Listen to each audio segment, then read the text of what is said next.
really glad you're here tonight. This hour is different from the rest of the day. It doesn't ask you to decide anything. It doesn't ask you to perform or explain or keep up.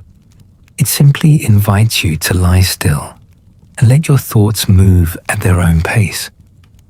As the years pass, nighttime becomes a kind of companion, a place where the mind is free to wander without interruption, where memories return, not urgently but patiently, where understanding settles in quietly without needing words. Later in life, the mind doesn't race the way it once did.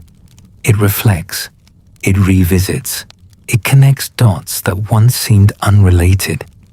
And it does this most honestly when the lights are off and the world has gone silent.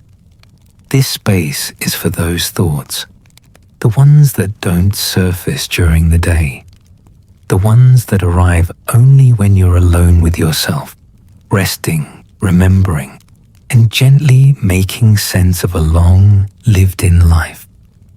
So take a slow breath. Let your body soften into the bed and allow this night to meet you where you are. And now, before we begin, if this kind of honest, gentle reflection speaks to you, take a moment to like this video and subscribe to the channel. And down in the comments, tell me where you're listening from and what time it is where you are right now. There's something comforting about knowing we're all here together, scattered across time zones, but united in these late hours when the world finally grows still. So settle in, adjust your pillows, find a comfortable position, and know that for the next hour, you're not alone in whatever wisdom you're carrying, whatever understanding you've earned, whatever truths rise to the surface when the lights go out. Let's begin. Tonight, we're going to walk through coastal villages. Not literally. You're lying in bed, comfortable and safe.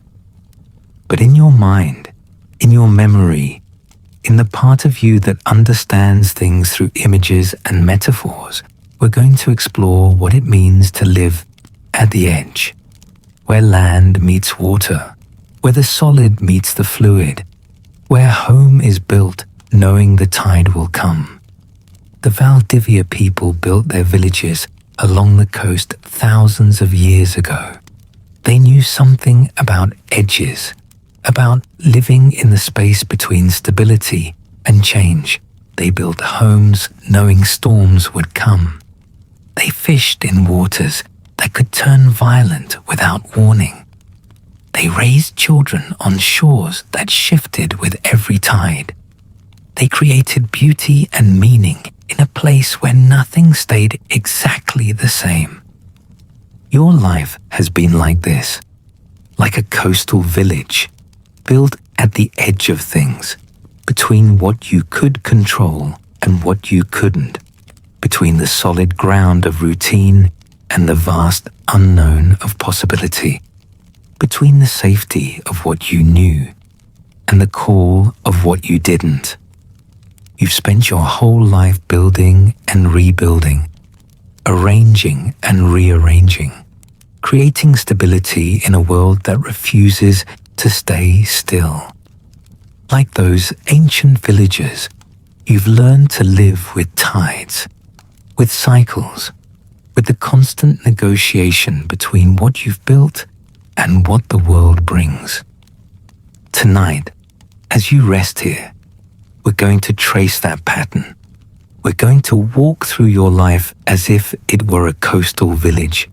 We're going to see how you've built and rebuilt, how you've adapted and endured, how you've created meaning in the space between solid ground and open water. So breathe slowly, let your body settle, and allow yourself to remember what it's been like to live at the edge, to build a life knowing nothing lasts forever, to find beauty in impermanence, to create home in the space between. You were a child once, and even then, you understood edges. You might not have lived near the coast. Your childhood home might have been landlocked, far from any ocean. But you still knew about boundaries, about the places where one thing ended and another began. You felt these edges everywhere. The edge of your yard where your territory ended and the wider world began. The edge of your bed where safety stopped and the dark room started. The edge of your understanding where what you knew gave way to all you didn't. You were drawn to edges as a child, to the places where things changed. You'd stand at the boundary of your property and look beyond it with longing and curiosity. You'd peer into dark closets or basements, testing the edge between light and shadow. You'd wade into pools or ponds until your feet could barely touch bottom, finding the edge between where you could stand and where you'd have to swim. These edges taught you something fundamental. They taught you that safety and adventure exist right beside each other. That fear and excitement feel remarkably similar. That growth happens at boundaries. That you can't discover anything new without leaving what's familiar. Your parents tried to keep you away from edges. They warned you about strangers and traffic and water that was too deep. They set boundaries and expected you to respect them. Stay in the yard. Don't talk to people you don't know. Be careful near the street. Come inside before dark. These were their ways of keeping you on solid ground, of preventing you from venturing too close to where things could go wrong. But you were curious about edges anyway, about what lay beyond the boundaries they'd drawn. You tested limits in small ways, stayed out a little later than allowed, wandered a little farther than permitted, asked questions that made adults uncomfortable. You were beginning to understand that life existed beyond the safe center of your childhood village, that eventually you'd have to venture out to the edges and beyond. You remember specific edges from childhood. The creek at the end of your street where you weren't supposed to play. The woods behind your house that felt mysterious and slightly dangerous. The older kids' neighborhood that you passed through quickly, aware you didn't belong. The moment when your feet left the bottom of the pool and you were swimming for the first time, trusting your body to keep you afloat. These edges shaped you. They taught you about courage and caution, about when to venture forward and when to retreat, about the thrill of discovery and the wisdom of knowing your limits. You were learning to navigate boundaries, to respect them and test them, to understand that edges aren't just barriers, but also gateways, places of transition, spaces where transformation happens.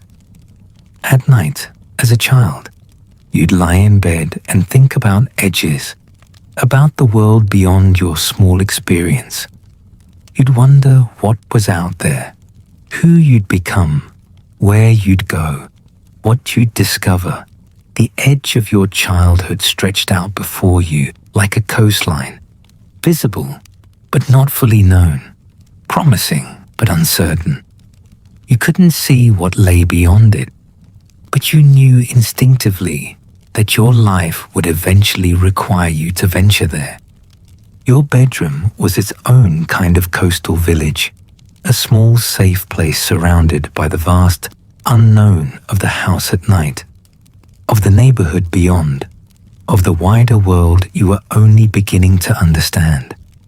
You'd pull your covers up and create your own territory, your own protected space.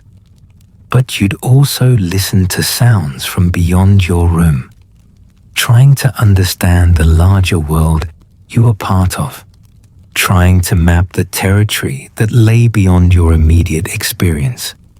You thought about edges, about boundaries, about the places where your small world ended and the enormous world began.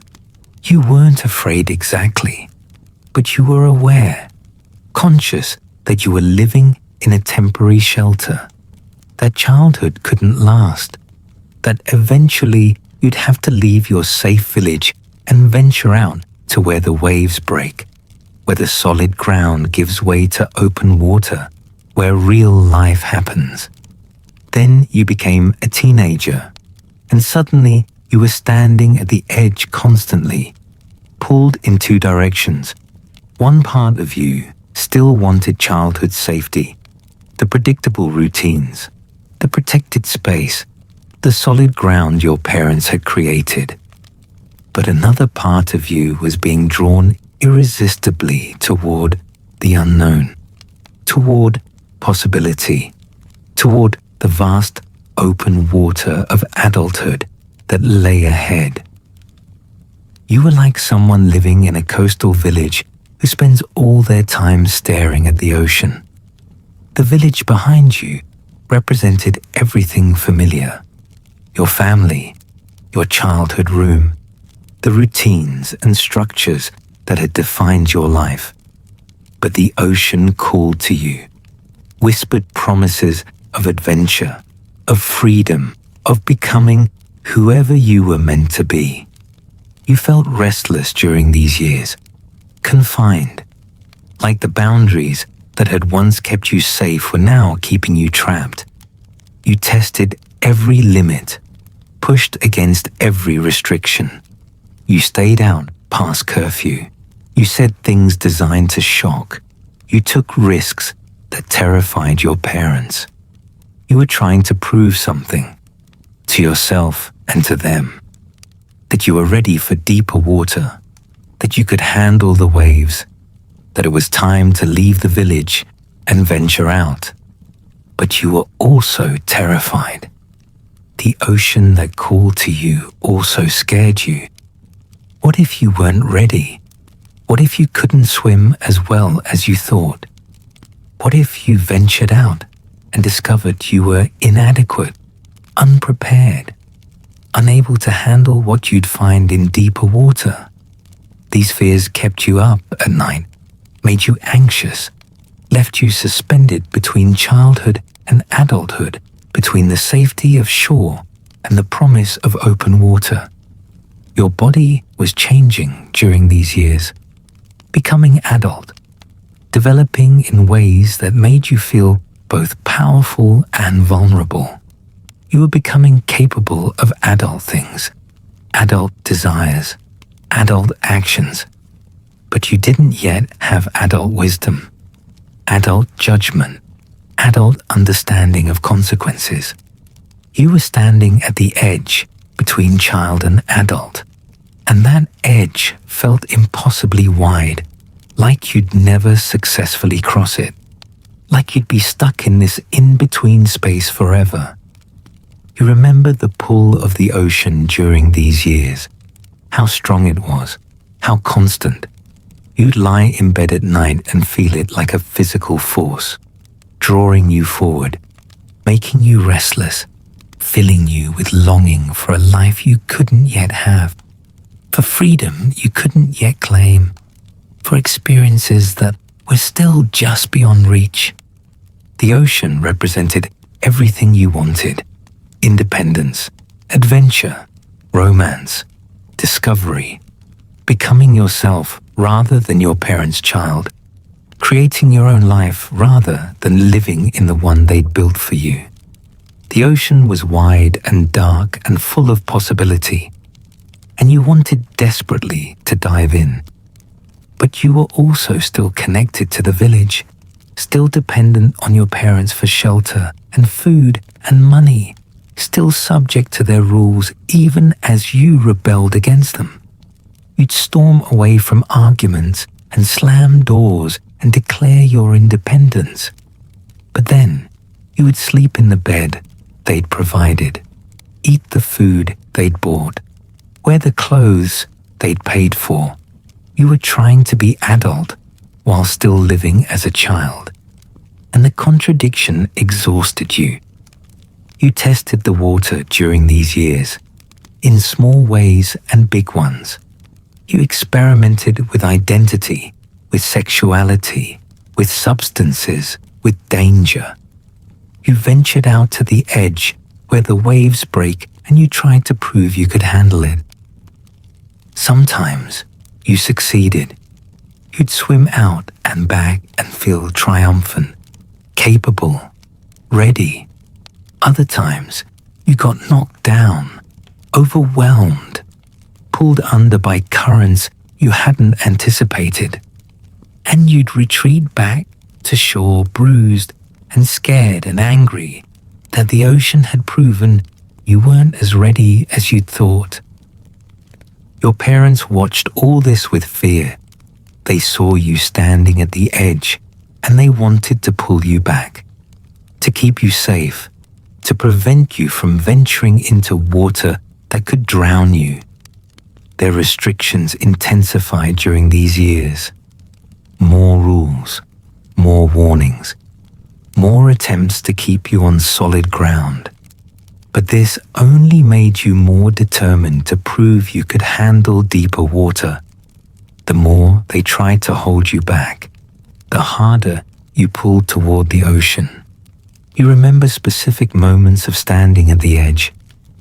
The first time you snuck out at night. The first time you kissed someone. The first time you drove alone. The first time you made a choice your parents never knew about. Each of these moments was you testing the boundary, seeing if you could venture beyond the village and survive, proving to yourself that you were becoming someone capable of navigating open water. At night during these years, you'd lie in bed feeling the pull, the constant tension between safety and possibility, between childhood and adulthood, between the village and the ocean. You'd make plans to leave, fantasize about independence, dream about the life you'd build when you finally got out, when you finally left the shore behind and swam into deeper water, when you finally became fully yourself. You didn't know yet what that meant, who you'd be, what you'd discover. You just knew you had to find out. You had to venture beyond the boundaries. You had to test yourself against real waves. You had to leave the protected village of childhood and build something of your own somewhere else, somewhere at your own edge, in your own relationship with the vast unknown. Then you left. You moved out, got your first apartment, your first real taste of independence. And suddenly, you were responsible for building your own village, your own shelter, your own safe place in the world. No one was going to do it for you anymore. No one was maintaining the structures that kept you safe. You had to create them yourself. This was harder than you expected. So much harder. When you fantasized about independence, as a teenager, you imagined freedom, adventure, endless possibility.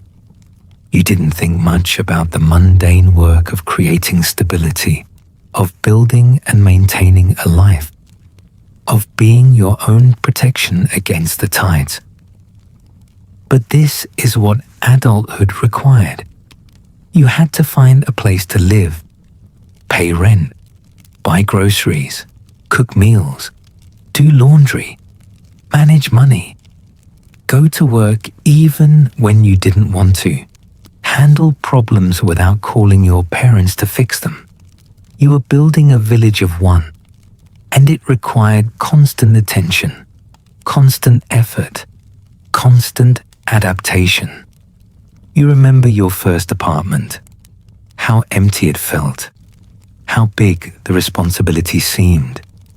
You'd lie in bed at night in that space that was entirely yours and feel simultaneously free and terrified. No one was checking on you. No one was making sure you were okay. No one was maintaining the structures that kept you safe. If you failed to pay rent, you'd lose your home. If you failed to buy food, you'd go hungry. If you failed to create stability, your life would become chaotic. The ocean that had called to you so insistently was suddenly right there, right outside your door. You'd swum away from shore, and now you were in deeper water. And you were discovering that deeper water required different skills, different strength, different wisdom than you'd needed in the shallows. You had to learn to navigate currents you hadn't known existed. The current of work expectations, of bill payments, of relationship maintenance, of self-care, of figuring out who you were without your parents' constant input. You were creating your own identity, your own values, your own understanding of what mattered. This was exciting, but also exhausting. Some days you wanted to swim back to shore, back to the village where someone else was responsible for maintaining stability, where you could just be taken care of, but you couldn't go back. Even when you visited your parents, even when you slept in your childhood bedroom, you couldn't actually return to being a child. That village was closed to you now.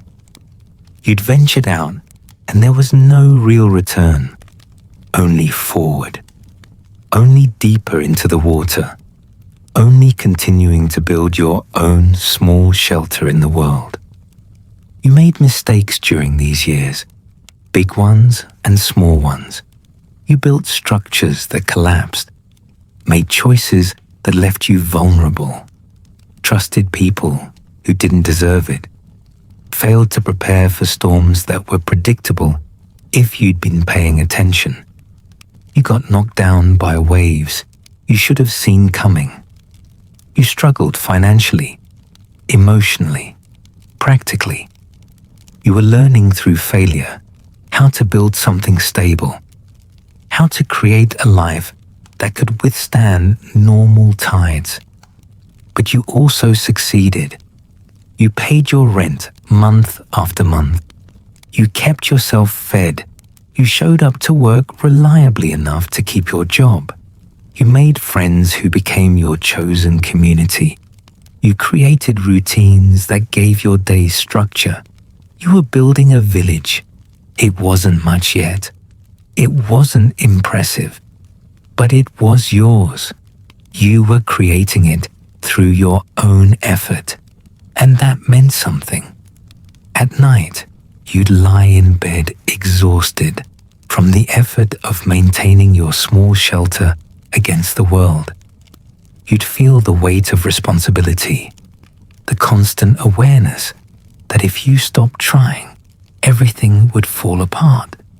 No safety net, no rescue, just you and your ability to keep building, to keep adapting, to keep creating stability in a world that offered none automatically.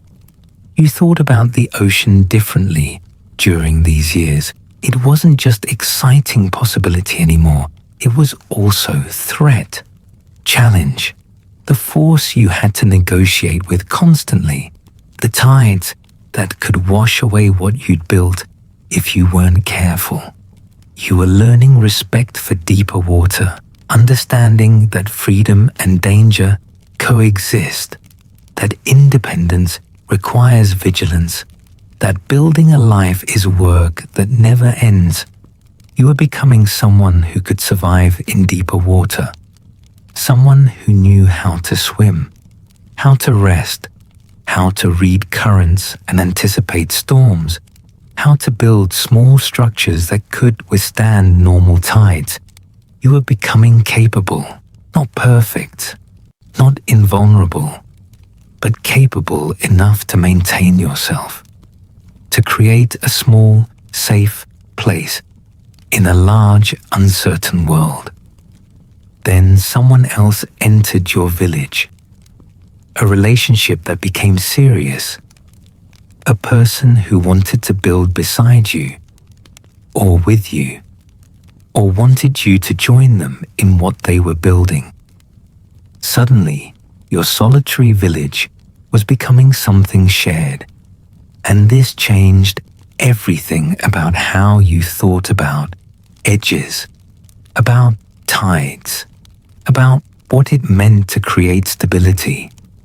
Sharing space required compromise. They wanted the shelter built differently than you did.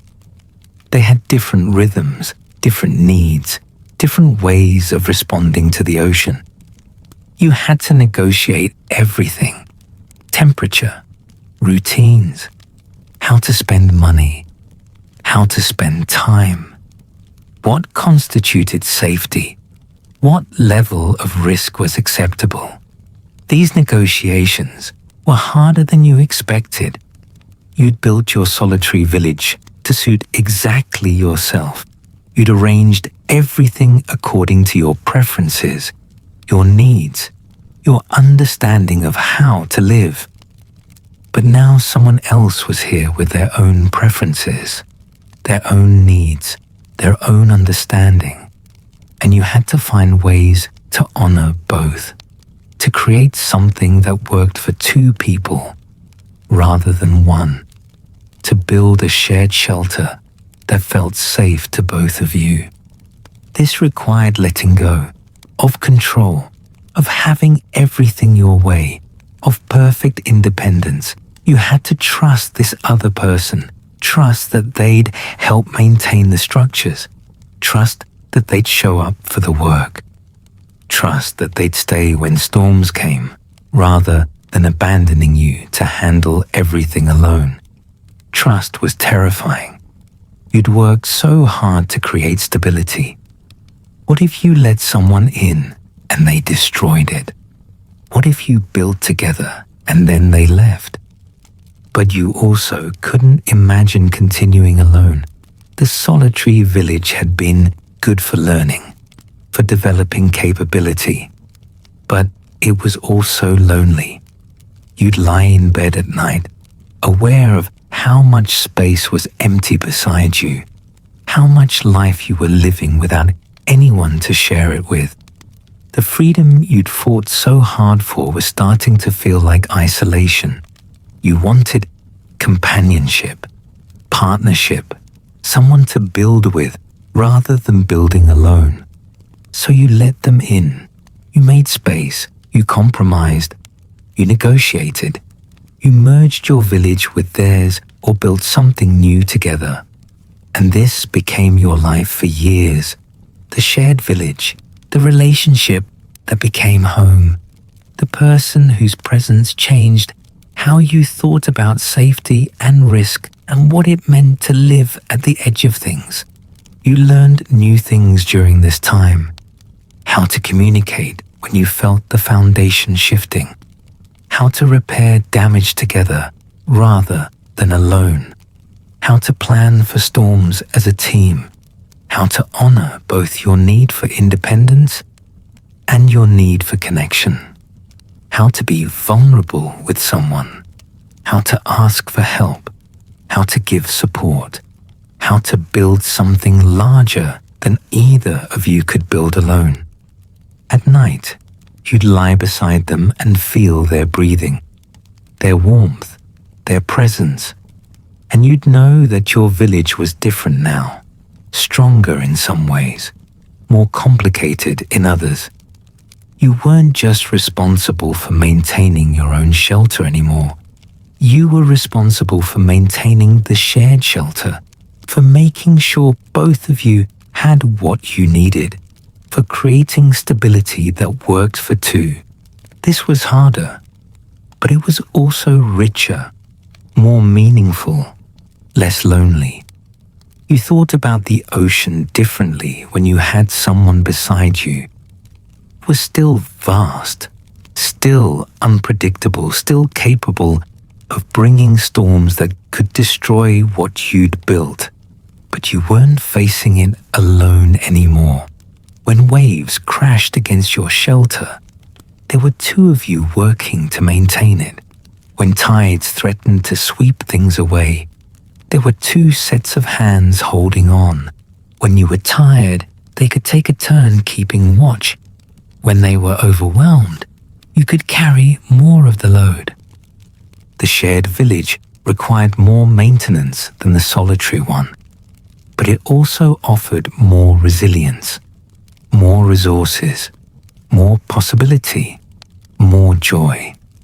You were learning that building with someone, while complicated, created something more substantial than you could create alone. The shared village could withstand stronger storms, could offer deeper safety, could create more meaning, as long as you both kept choosing it, as long as you both kept building. Then you became a parent, if you had children, and suddenly your village wasn't just for you anymore. You were building shelter for someone else, someone completely dependent, someone who couldn't survive without the structures you created, someone who needed you to keep the tides at bay, to maintain the walls, to create safety in a world that offered none automatically. The weight of this responsibility was staggering. You remember bringing your first child home, carrying them into your village. The shelter you'd built suddenly felt inadequate. The walls seemed thin. The foundation felt unstable. Every crack showed. Every weakness was exposed. You'd thought your village was solid enough for you. But now, you were responsible for protecting someone infinitely more vulnerable. Someone who couldn't swim yet, who didn't understand tides, who trusted you completely to keep them safe. You lay awake at night during those early years, listening to them breathe in their crib, getting up repeatedly to check they were okay. You were hyper-vigilant about every storm, every shift in the tide, every crack in the foundation, because it wasn't just your safety anymore. Their life depended on the village you maintained, on your ability to read the ocean, to anticipate danger, to repair damage before it became catastrophic. You rebuilt parts of your village during these years, made it stronger, more secure. You couldn't take the same risks you'd taken before, couldn't venture as far into deep water, couldn't swim out and leave the village unattended. You had to stay close to shore, had to be reliable, had to put their needs before your sense of adventure. This was harder than you expected. You missed the freedom of swimming out alone, of taking risks, of being responsible only for yourself. But you also discovered something profound during these years. Building for someone else gave your village meaning it hadn't had before. You weren't just maintaining a shelter for your own survival. You were creating a place where a child could grow, could learn, could develop the skills they'd need eventually to build their own village, to swim in their own deep water, to live at their own edge. Your work had purpose beyond just getting through each day. You were passing something on, teaching, preparing, creating foundation for another person's life. You taught them about edges, about tides, about living in the space between solid ground and open water. You showed them how to respect the ocean without fearing it, how to read currents, how to know when to venture out and when to stay safe, how to build structures that could withstand normal storms, how to adapt when the tide changed, how to create stability in an unstable world. These were the most important lessons you had. the ones you'd learned through experience, through failure and success, through years of living at the edge. You remember specific moments of teaching them, taking them to the water's edge, and showing them how waves worked, letting them get their feet wet in shallow water while you held their hand, teaching them to swim by staying close and encouraging them to trust their body to float, watching them venture a little farther each time as their confidence grew, feeling proud when they succeeded and protective when they struggled. You were preparing them for the day they'd leave your village and swim out on their own. At night, you'd tuck them into their beds in your village and you'd think about this, about how temporary your protection was, about how eventually they'd have to face the ocean without you, about how your job was to prepare them for that inevitability, to teach them everything you knew about surviving at the edge, to give them the skills and confidence they'd need to build their own shelter when the time came. This was your purpose, your primary work during these years, building them up so they could eventually leave. The years passed, and your village evolved constantly. Your children grew, their needs changed. They needed different kinds of shelter as they aged. Less physical protection, more emotional support, less direct supervision, more guidance from a distance.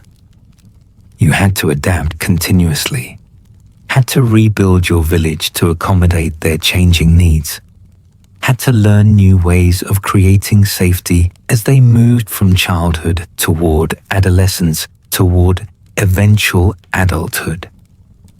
You watched them become teenagers, and suddenly they were standing at the same edge you'd stood at years before, pulled between your village and the wider ocean, between safety and adventure, between childhood and adulthood. You recognized their restlessness because you'd felt it yourself. You understood their need to test boundaries because you'd done the same. You saw them struggling with the same tension you'd struggled with, wanting to leave but also scared to go, ready for independence but also still needing protection. This was complicated for you. Part of you wanted to hold them back, to keep them in your village where you could protect them, to prevent them from swimming into water that could overwhelm them. You knew what was out there. You knew how hard it was, how many ways they could get hurt, how unprepared they probably were despite all your teaching. You wanted to spare them the struggle, the fear, the inevitable failures. You wanted to keep them safe. But another part of you knew you had to let them go, had to allow them to test themselves against real waves, had to watch them venture beyond your protection and hope you'd prepared them adequately, had to trust that they'd survive their own mistakes the way you'd survived yours, had to accept that your job was to prepare them for leaving, not to prevent them from leaving. This acceptance was painful, went against every protective instinct you'd developed. You remember the night they left, moved out, started building their own village somewhere else. You helped them pack, helped them move, helped them set up their first independent space. And then you returned to your own village, and it felt different, empty in a way it hadn't felt before. The shelter you'd maintained so carefully all those years suddenly seemed too big, too quiet, built for a purpose that had been completed. You lay in bed that night and felt the shift. Your village had changed. Your relationship to the edge had changed. You weren't building for them anymore. You were building just for yourself again, or for yourself and your partner if you had one, but not for children who needed protection. That phase was over. They were out in deeper water now, building their own shelters, facing their own tides, living their own lives at their own edges. This transition was harder than you expected. You'd spent so many years focused on their needs, on maintaining the village for them, on teaching and protecting and preparing, and now they were gone, and you had to rediscover what your village was for, what it meant to build for yourself, what purpose your shelter served now that you weren't protecting anyone else. You felt unmoored, like you'd lost your anchor, like the tide had shifted and you weren't sure which direction to swim. But slowly you adjusted. You rebuilt your village for this new phase, made it suit your needs rather than theirs, created space for things you'd postponed during the parenting years, hobbies, interests, adventures, quiet, rest. You were learning to live at the edge differently, less focused on protecting others, more focused on experiencing your own life while you still could, on swimming in your own deeper water while you still had strength. You thought about edges differently during these middle years. You understood now that you'd been living at multiple edges simultaneously. The edge between your childhood and their childhood. The edge between protecting them and releasing them. The edge between building for others and building for yourself. The edge between looking forward and looking back. These edges created complex currents, pulled you in multiple directions, required constant navigation. At night during these years, you'd lie in bed and feel the passage of time differently, more conscious of it, more aware that your time was finite, that the ocean was vast but your swim through it was limited, that you'd already covered more distance than you had left ahead, that your village was aging, showing wear, requiring more maintenance, that you were tired in ways you hadn't been tired before, that the tides affected you differently than they used to.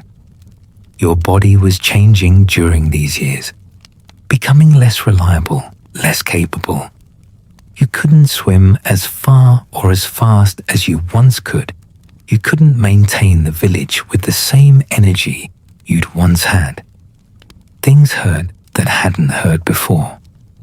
You got tired more quickly, recovered more slowly, needed more rest. Your body was showing the effects of years spent swimming in deep water, of years spent maintaining shelter against tides, of decades lived at the edge. This scared you sometimes. The awareness that you were aging, that your strength was diminishing, that the village you'd built required maintenance you weren't sure you could provide indefinitely, that eventually the ocean would be too much for you, that storms would come you couldn't weather, that the tide would rise higher than the walls you'd built, that your time living at this edge was approaching its own edge, its own ending. You lost people during these years. Friends, maybe a partner, maybe parents if you hadn't lost them already. People who'd been part of your village or who'd built their own villages nearby. They swam out one day and didn't come back. Or their villages collapsed and they drowned. Or they simply got too tired to keep swimming and slipped beneath the surface. However it happened, they were gone. And each loss reminded you of your own vulnerability, your own impermanence, your own eventual ending. You grieved at the edge of the water, stood there looking out at the vast ocean that had taken them, feeling angry and sad and scared, angry that the ocean was so indifferent, sad that they were gone, scared that you'd be next, that your village would eventually fail too, that the tides you'd spent your whole life negotiating with would eventually win, would wash away everything you'd built, would claim you just as they'd claimed everyone else who'd ever lived at this edge. At night, you'd lie in bed and feel these losses acutely. The absence of people who used to be there. The silence where conversation used to exist. The empty spaces in your village where others used to live.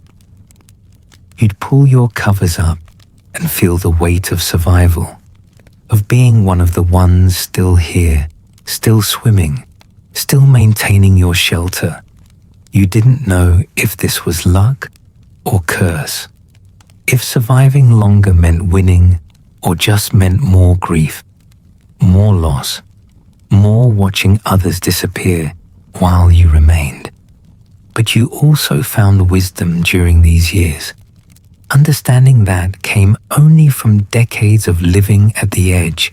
You knew things now that younger people couldn't know yet. You understood tides in ways that only experience teaches. You could read the ocean with accuracy developed over years of close attention. You knew when storms were coming before they arrived. You knew which structures were essential and which were optional. You knew how to conserve energy, how to rest strategically, how to build with efficiency rather than excess, how to live at the edge with grace rather than constant struggle. You'd spent your whole life learning these lessons. Each wave had taught you something. Each storm had shown you what worked and what didn't. Each year had added to your understanding of how to survive in the space between solid ground and open water. You were becoming an elder, someone who knew things, who'd seen patterns, who understood cycles, who could teach others if they asked, if they listened, if they valued what decades of experience had earned. You thought about the Valdivia people during these years, those ancient coastal villages who'd lived at edges thousands of years before you. They'd understood something profound about impermanence, about building knowing nothing lasts, about creating meaning even in the face of eventual dissolution. Their villages are gone now, washed away by tides, buried by time, but they'd lived there, they'd built there, they'd created beauty and meaning and community there. Their impermanence didn't diminish their significance. It simply marked them as human, as mortal, as participants in the eternal cycle of building and erosion that defines all life at the edge. You were like them, building at an edge, knowing your village wouldn't last forever, knowing the tide would eventually rise higher than your walls, knowing everything you created would eventually be claimed by the ocean, but building anyway, finding meaning anyway, creating beauty anyway, living fully anyway, because what else could you do? You were here, you were alive, you were capable of building. So you built, even knowing it was temporary, even knowing it would end. You built because building is what humans do, how we create meaning, how we mark our brief time at the edge. At night, during these later years, you'd lie in bed and feel the full weight of your lifetime, all the versions of yourself who'd built here, the child who'd first understood edges, the teenager who'd longed for deeper water, the young adult who'd created their first solitary village, the partner who'd learned to build with someone else, the parent who'd sheltered the next generation, the middle-aged person who'd weathered storms, the aging person who was learning to accept limitation. All of these selves existed simultaneously under your covers. All of these villages overlapped. All of these edges converged in this single moment of lying here, breathing, remembering, understanding. You weren't afraid anymore, not the way you'd been afraid when you were younger. You'd faced too many tides to fear them absolutely. You'd survived too many storms to believe the next one would necessarily destroy you. You'd rebuilt too many times to think collapse was permanent. You'd learned that you were more resilient than you'd known, more adaptable, more capable of continuing, even when things seemed impossible. The ocean had taught you this. The decades of living at the edge had proven it repeatedly. But you were also realistic. You knew your strength was diminishing. You knew your village was showing its age. You knew the maintenance required was exceeding your energy. You knew you were approaching a transition. Another edge, the final one. The place where your swimming would stop, where your building would end, where your village would be left behind and the tide would claim it, where your long negotiation with the ocean would conclude. You didn't know exactly when this edge would arrive, but you felt it approaching, sensed it on the horizon, knew it was coming, even if you couldn't see it clearly yet. This awareness changed how you lived. You were more present, more grateful, more conscious of beauty, more appreciative of simple things. The warmth of sun on your face, the sound of waves in the distance, the comfort of your bed, the softness of your blankets, the quiet of night, the gift of another day, another breath, another moment of being alive at the edge. You weren't taking these for granted anymore. You were savoring them, collecting them, storing them like precious things because you understood now how precious they were. You looked at your village differently during these final years of strength.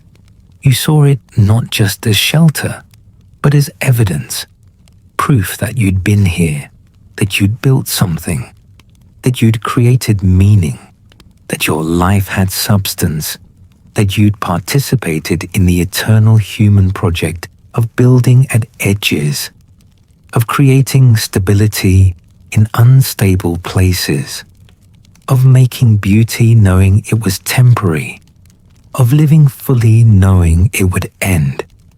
Your village was your legacy, your marker, your contribution, your way of saying, I was here and my being here mattered.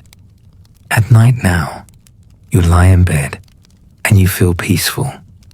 Not because you've solved everything, not because you've figured out all the answers, not because you've achieved perfection, but because you've lived fully, honestly, at the edge where life is richest, where meaning is deepest, where truth is most available. You've spent your whole life building and rebuilding, learning and adapting, failing and recovering, swimming and resting, creating and releasing, living and aging, being human in all its complexity and beauty and difficulty. You think about what you'd tell your younger self if you could.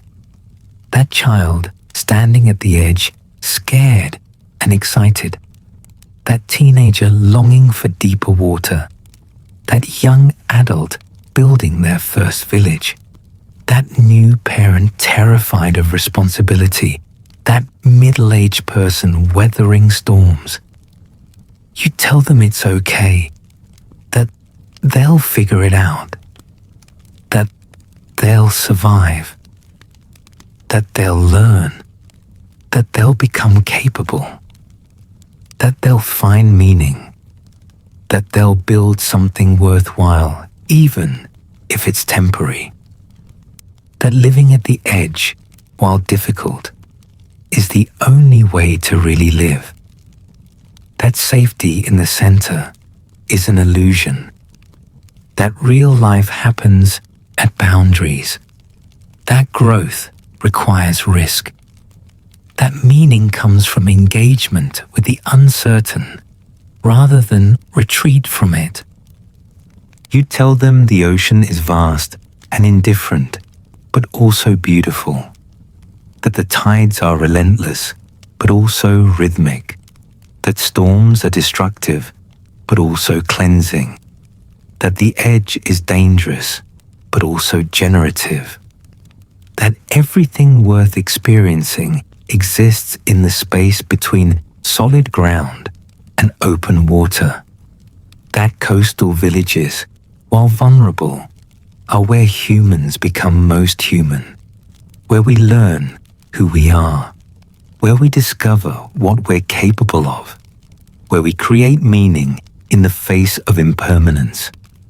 You tell them to build carefully, but not fearfully, to respect the ocean, but not avoid it, to create stability, but remain flexible, to protect others, but also let them face their own waves, to hold on, but also release, to plan, but also improvise, to remember, but also stay present, to honor the past, but live in now, to prepare for the future, but not sacrifice today for it, to understand that everything is temporary, but still treat it as if it matters. Because it does matter, even if it doesn't last. Especially because it doesn't last. The Valdivia people knew this. They built beautiful villages knowing the ocean would eventually claim them. They created art and ceremony and community knowing it was temporary. They lived fully at the edge, knowing it wouldn't last forever.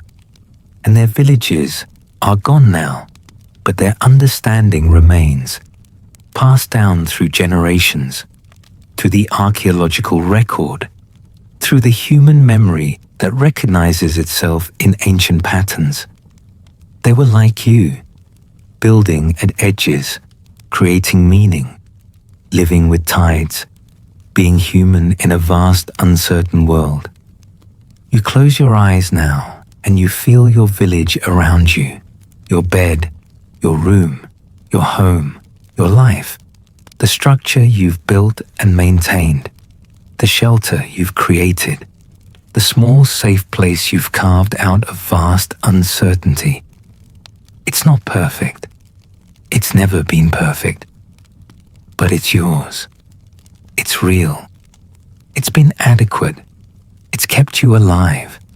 It's allowed you to grow. It's provided foundation for everything you've become. And that's enough. More than enough. The tide is always there, just beyond your walls, constant, eternal, indifferent. It will outlast you. It will outlast your village. It will outlast everyone you've ever known. But tonight, it's quiet. Tonight, it's gentle.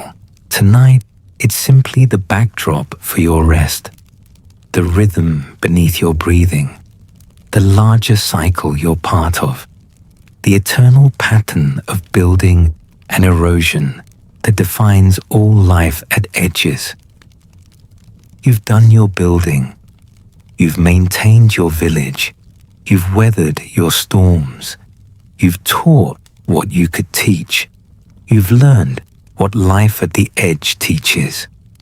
You've become who you were meant to become through the process of living here, through the daily work of creating stability, through the constant negotiation with tides, through the decades of swimming and building and adapting and continuing.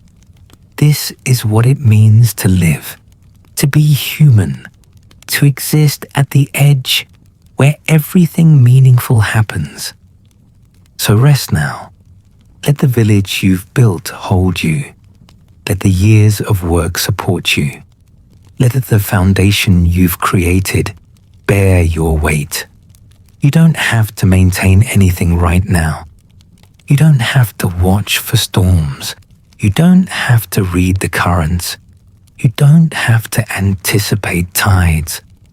Right now, you can simply rest in what you've built. Trust what you've created. Allow yourself to be held by the structure you've maintained all these years. You've earned this rest, this peace, this moment of not doing, but simply being. The Valdivia villages are gone, but you are here. Their people are gone, but you remain. For now, for tonight, for this moment. You're still at your edge, still in your village, still breathing, still alive, still part of the eternal pattern, still building meaning, even in the simple act of lying here, remembering, understanding, accepting, releasing, resting. Breathe slowly. Feel your body settle. Notice the softness beneath you, the warmth around you, the quiet surrounding you, the night holding you, the lifetime behind you, the moment you're in, the peace available right now if you'll accept it, if you'll stop struggling, if you'll trust that you've done enough, been enough, built enough, lived enough, that whatever time remains, you'll handle it the way you've handled everything else, with resilience, with adaptation, with the wisdom earned from years at the edge, with the understanding that comes only from living fully in the space between. Your village will stand as long as it needs to stand. Your shelter will hold as long as it needs to hold. Your life will continue as long as it continues. And when the time comes for the tide to rise higher than your walls, when the time comes to release your village and swim beyond the final edge, you'll face that transition the way you've faced all the others, with courage, with acceptance, with gratitude for the time you had, with peace that comes from knowing you lived, fully, honestly, at the edge where real life happens. But that time is not tonight. Tonight, you're here. Tonight, you're safe. Tonight, you're resting in the village you've built. Tonight, the tide is gentle. The ocean is quiet. The edge is peaceful. Tonight, you can simply be, simply breathe, simply exist in this moment without doing anything, becoming anything, solving anything, or maintaining anything. Simply rest, simply feel, simply allow, simply be held by everything you've created, everything you've learned, everything you've become through your long lifetime at the edge. The fires die down, the stories settle, and the world grows still. Let your thoughts drift away like embers on the wind. Good night. You've journeyed far through time tonight. Now it's time to journey into dreams. Close your eyes, breathe, and let sleep find you.